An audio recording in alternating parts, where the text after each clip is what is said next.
ఒకప్పుడు ఐటీ అన్నారు, ఇప్పుడు క్వాంటం అంటున్నారు. క్వాంటం అంతర్జాతీయ ఆధిపత్యానికి కీలకమని, ఈ రంగంలో భారీగా పెట్టుబడులు రావడం అవసరం అంటూ ఇప్పుడు కేంద్రం ఒక నివేదికనిచ్చినటువంటి నేపథ్యంలో ఆ నివేదికలో అసలు ఏముంది అనేది మనం పూర్తి స్థాయిలో విశ్లేషణ చేసుకుందాం. నీతి ఆయోగ్ ఇచ్చినటువంటి ఆ నివేదిక మీద మనం పూర్తి స్థాయిలో విశ్లేషణ అయితే చేసుకుందాం. ప్రస్తుతం అంతా పాటున్నారు ప్రముఖ రాజకీయ విశ్లేషకులు, ప్రముఖ సీనియర్ జర్నలిస్ట్ డివిఎస్ గారు వారితో మాట్లాడుతున్నాం. సార్ నమస్తే సార్. నమస్తే. క్వాంటం అంతర్జాతీయ ఆధిపత్యానికి అది కీలకంగా పోతుందని, ఆ రంగంలో ఇప్పుడు పెట్టుబడులు భారీగా అవసరం అంటూ నీతి ఆయోగ్ ఒక నివేదికనైతే జారీ చేసింది. సరే, ఆ నివేదిక ఎలా చూడాలి మనం అంటే ఏం చెప్తారు? అంటే అప్పుడు ఐటీ విజన్, ఇప్పుడు క్వాంటమ్ విజన్. అసలు మనం గతంలో చూసాం ఇన్ఫర్మేషన్ టెక్నాలజీ ఇది ఏ విధంగా అసలు అదొక చిలువలు పలవలుగా అప్పట్లో మనం చూసాం. అదొక వేలం వెర్రిగా విద్యార్థులందరూ ఆ కోర్సులో చేరటం, పెద్ద ఎత్తున ఇంజనీరింగ్ కాలేజీలు నెలకొల్పడం. అసలు ఐటీ సీటు రావాలంటే అసలు మామూలుగా ఇంకా కాలేజీలు కూడా విపరీతంగా డొనేషన్లు కూడా తీసుకునే పరిస్థితి. తయారైనటువంటి నిపుణులు ఎవ్వరూ ఇవాళ ఖాళీగా లేరు. ఏది ఇవాళ ఒక తెలంగాణ రాష్ట్రమే తీసుకోండి, ఐటీ ఉత్పత్తుల ఎగుమతుల్లో ఇవాళ అది ఏ స్థాయిలో ఉంది అంటే, ఉమ్మడి రాష్ట్ర సీఎంగా చంద్రబాబు ఇవాళ ఈ సైబరాబాద్ నిర్మాణము, అటు మైక్రోసాఫ్ట్ ని హైదరాబాద్ తీసుకురావటం, ఆ తర్వాత అనేక సంస్థలు అక్కడే ప్రధాన కార్యాలయాల్ని పెట్టడం, 15,000 ఎకరాల్లో సైబరాబాద్ నిర్మాణం. ఆ రోజు ఆయన పెట్టినటువంటి ఆ హైటెక్ సిటీ ఏంటది, ఆ సైబర్ టవర్స్, వాజ్పేయి ప్రధానిగా, మరి చంద్రబాబు ఉమ్మడి రాష్ట్ర ముఖ్యమంత్రిగా వేసిన బీజం మహావృక్షమై కామధేను అయిపోయింది. దగ్గర దగ్గర 10 లక్షల మంది వాళ్ళు అందులో ఉద్యోగాలుగా పనిచేస్తున్నారు, యువతరం. అంటే పూర్ మ్యాన్స్ అమెరికా అంటారు, ఏది హైదరాబాద్. నేను అన్నది అదే, 3 లక్షల కోట్ల ఎగుమతులు జరుగుతున్నాయంటే ఇప్పుడు ఇక 3 తరాలు.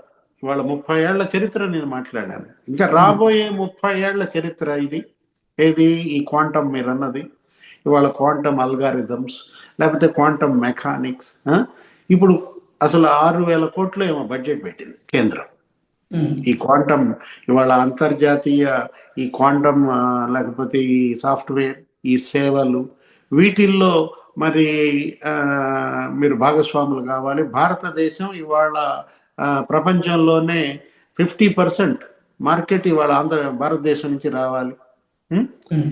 వాళ్ళు ఒక లక్ష్యంగా పెట్టుకున్నారు, ఒక యాక్షన్ ప్లాన్ ఒకటి తయారు చేశారన్నమాట. ఏంటి, 2035 కల్లా కనీసం 10 అంతర్జాతీయ క్వాంటమ్ స్టార్టప్లు రావాలి, ఒక $100 మిలియన్ రెవెన్యూ లక్ష్యంగా పెట్టుకున్నారు.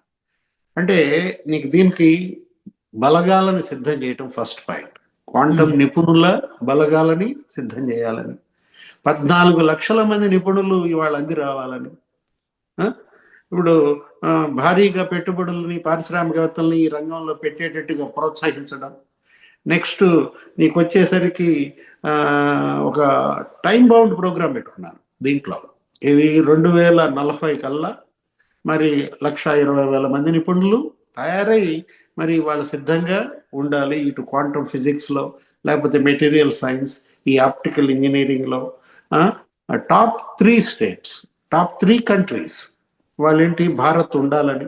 2035 కల్లా నీకు క్వాంటమ్ టెక్నాలజీలో పేటెంట్లు పొందినటువంటి టాప్ 3 దేశాల్లో భారతదేశం ఉండాలని. ఈ విధంగా వాళ్ళు ఒక యాక్షన్ ప్లాన్ కూడా సిద్ధం చేసుకునే పరిస్థితుల్లో ఫస్ట్ ఇన్ ఫస్ట్ ఏంటి ఇవాళ ఆంధ్రప్రదేశ్ మరి ఇందులో కూడా మరి ముందడుగేసి ఇప్పటికే అక్కడ క్వాంటమ్ కంప్యూటర్ సెంటర్ తయారైపోతారు. మొత్తం అంతర్జాతీయ వార్తాపత్రికలు అన్నిటిలో కూడా ఇవాళ ఆంధ్రప్రదేశ్ హైలైట్ అయిపోయింది. అమరావతి, అది అక్కడ మరి క్వాంటమ్ సెంటర్ పెడుతున్నారు. మొన్న కూడా ముఖ్యమంత్రి చంద్రబాబు మాట్లాడుతూ రాబోయే 3 ఏళ్లలో 1,00,000 మంది క్వాంటమ్ నిపుణులు ఇక్కడే తయారవ్వాలి. వాళ్ళ యొక్క క్వాంటమ్ కంప్యూటర్ సెంటర్ కూడా ఇవాళ సిద్ధమైపోయింది. రేపో మాపో షిప్మెంట్ అంటున్నారు. ఏంటి, నీకు అక్కడికి వచ్చేసేసరికి దగ్గర దగ్గర 180 రోజులు ఏమో పెట్టుకున్నారు. 6 నెలల్లో దీన్ని కంప్లీట్ చేయాలని పెట్టుకున్నారు. 2 ఏళ్లలో నీకు అమరావతి నుంచి ఈ క్వాంటమ్ కంప్యూటర్ల ఎగుమతి జరగాలని. ఆ, ఒక మరి అటు విద్యార్థులతో పెద్ద ఎత్తున ఆన్లైన్లో ఆయన ఒక మీటింగ్ కూడా పెట్టుకున్నాడు. ఇది ఈ క్వాంటమ్ టాక్స్ అంటూ దానిలో ఇంట్రెస్ట్ ఉన్నటువంటి ప్రొఫెసర్స్ వాళ్ళందరితో కూడా తీసుకుని నీకు 500 రూపాయలకే ఫౌండేషన్ కోర్స్, అక్కడ ప్రతిభ కనపరిచినటువంటి ఒక 3,000 మందికి ఫేజ్ 2 కోర్సు కూడా ఫ్రీగా ఇచ్చారు. 100 మందికి యంగ్ స్కాలర్షిప్స్ ఇచ్చి ఇప్పుడు ఈ IBM, ఈ TCS వీటిల్లో ఇంటర్న్షిప్ కూడా ఇచ్చేటట్టుగా విద్యార్థుల్ని ప్రోత్సహిస్తున్నారు. ఏ సాంకేతిక విప్లవం అయినా సరే ఆంధ్రప్రదేశే నాయకత్వం వహిస్తుంది, అనుసరించదు అంటూ అప్పుడు IT విజన్, ఇప్పుడు ఈ క్వాంటమ్ విజన్ ని ఇవాళ ఆయన పేర్కొంటూ మైక్రోసాఫ్ట్ కూడా ఇవాళ ముందుకు వచ్చింది. ఏంటి, దానికి కూడా మరి భూమి ఇచ్చారు క్వాంటమ్ కంప్యూటర్ సెంటర్ పెట్టడానికి. ఇప్పుడు ఈ IBM దాంతో పాటుగా 1772 కోట్లతో 1200 క్యూబిట్ సామర్థ్యంతో మరి 4000 చదరపు అడుగుల విస్తీర్ణంలో ఇవాళ మైక్రోసాఫ్ట్ క్వాంటమ్ కంప్యూటర్ పెడుతున్నారు. నీకు IBM నీకు తెలుసు, ఏది ఇదే ఇప్పుడు షిప్మెంట్కి సిద్ధంగా ఉంది, వాళ్ళ కంప్లీట్ అయిపోయింది. దగ్గర దగ్గర ఎంత, అది 133 క్యూబిట్ సామర్థ్యంతో అది రెడీగా ఉందన్నమాట. నెక్స్ట్ జపాన్ వాళ్ళు కూడా క్వాంటమ్ సెంటర్ అక్కడ పెడుతున్నారు. ఏంటది, ఫుజిసు ఆ క్వాంటమ్ అని చెప్పి దగ్గర దగ్గర వాళ్ళంతా 64 క్యూబిట్స్ సామర్థ్యంతో వాళ్ళు పెడుతున్నారు. అంటే అందిపుచ్చుకోవటం. అప్పుడు ఉమ్మడి రాష్ట్ర ముఖ్యమంత్రిగా చంద్రబాబు ఎలా ఇన్ఫర్మేషన్ టెక్నాలజీని అందిపుచ్చుకున్నారు. ప్రపంచవ్యాప్తంగా ఉన్నటువంటి IT నిపుణుల్లో ఇవాళ ఎక్కువ మంది భారతీయులు, ఆ భారతీయుల్లో ఎక్కువ మంది ఆంధ్రప్రదేశ్ వాళ్ళు, తెలుగు వాళ్ళు అన్నమాట. అంటే మొన్న కూడా మాట్లాడుతూ ఏమన్నారు, అమెరికాలో తలసరి ఆదాయం అత్యధికంగా ఉన్నటువంటి వాళ్ళు తెలుగు వాళ్ళు అంటూ ఎప్పుడు మాట్లాడుతుంటారు అన్నమాట. ఇది మార్పు, ఇది సాంకేతిక మార్పు, ఇది ఒక విప్లవం. ఏంటి, దీన్ని అందిపుచ్చుకోవాలి. ఈ టెక్నాలజీలో ఒకటే తీసుకున్నారు వాళ్ళు, 3T ఫార్ములా ఒకటి పెట్టుకున్నారు. ఆంధ్రప్రదేశ్ ఇవాళ ఏంటి, ట్రేడ్, టెక్నాలజీ, ట్రస్ట్ అన్నమాట. అంటే అటు వ్యాపారం ట్రేడ్, ఇటు సాంకేతికత, అధునాతన సాంకేతికత, ప్రపంచంలో వచ్చే కొత్త కొత్త సాంకేతిక పరిజ్ఞానాల్ని అందిపుచ్చుకోవటం. అదే ఈ IT అయినా, ఇప్పుడు ఈ క్వాంటమ్ అయినా, AI అయినా, ఆర్టిఫిషియల్ ఇంటెలిజెన్స్, ఇవాళ డేటా సెంటర్లు. అదే అంటోంది, ఏది అత్తారింటికి దారేదనో ఏదో వేశాడు నిన్న మొన్న, నేనేంట అనుకున్నా. ఏ అంటే అత్తారంట, అత్తగారు, I అంటే ఇంటికంట. అంటే AI వస్తే ఉద్యోగాలు పోతాయి అని ఈ మధ్య పుట్టించారు బాగా. ఆర్టిఫిషియల్ ఇంటెలిజెన్స్ వల్ల ఉద్యోగాలు పోవు, ఏది అదే రాసింది అనమాట. ఈనాడు ఏదో ఎక్కడో చదివాను. అప్పట్లో ఏంటి, ఇప్పుడు కంప్యూటర్ వచ్చింది, కంప్యూటర్ వస్తే ఇక మాకు పని ఉండదు, మొత్తం ఇక మిషనే చేస్తుంది, అందరు ఉద్యోగాలు పోతాయని అప్పట్లో పుట్టించారు. కానీ పోయినాయా ఉద్యోగాల వెల్లువ, ఏది కంప్యూటర్ల ద్వారా ఇవాళ టెక్నాలజీ అందిపుచ్చుకోవాలన్నమాట. అట్లాగే ATMs వచ్చాయి. ATMs వచ్చేసరికి ఇంకేముంది, ATM ఇక నువ్వు బ్యాంక్ వెళ్ళాల్సిన పని లేదు, ఇక్కడే నువ్వు డబ్బులు తీసేసుకోవచ్చు, బ్యాంకులు బంద్ అన్నారు. బంద్ అయినాయా?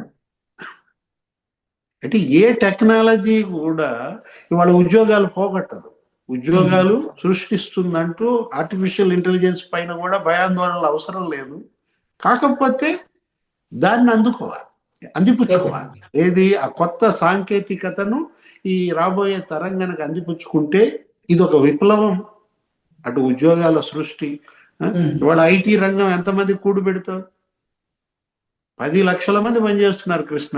ఏది, ఒక హైదరాబాద్ లోనే అసలు సంవత్సరానికి 50,000 అదనపు ఉద్యోగాల సృష్టి. అంటే నీకు దగ్గర దగ్గర 2.75 లక్షల కోట్ల IT ఎక్స్పోర్ట్స్ ఒక్క హైదరాబాద్ నుంచి జరుగుతున్నాయంటే దానివల్ల ఏంటి, ట్యాక్స్, ఇవాళ ఫారిన్ ఎక్స్చేంజ్ వస్తుంది. ఇప్పుడు ఆ వచ్చేటటువంటి ఆ గ్రోత్ ఇంజన్ అన్నమాట. ఒక రకంగా చెప్పాలంటే తెలంగాణకి గ్రోత్ ఇంజన్ హైదరాబాద్, హైదరాబాద్కి గ్రోత్ ఇంజన్ ఇవే, ఇది information technology, biotechnology, pharma industries. ఇవాళ మరి హైదరాబాద్ నుంచి వచ్చిన ఆదాయంతో మొత్తం తెలంగాణ అంతా ఇవాళ సంక్షేమం అందించగలుగుతోంది అక్కడ ప్రభుత్వం. ఇది సంపద సృష్టిగా చూడాలి. ఏది, ఇక రాబోయే సంపద క్వాంటమ్ ద్వారా సృష్టి అన్నమాట. నేర్చుకున్నావా మరి నువ్వు కూడా క్వాంటమ్? నేర్చుకుంటాను. క్వాంటమ్ అల్గారిథమ్స్, క్వాంటమ్ మెకానిజం అంతా నువ్వు కూడా ఇవాళ అందిపుచ్చుకోవాలి, లేకపోతే వెనకబడతాం, ఫెయిల్ అవుట్ అవుతాం. Right sir, thank you so much. నమస్తే.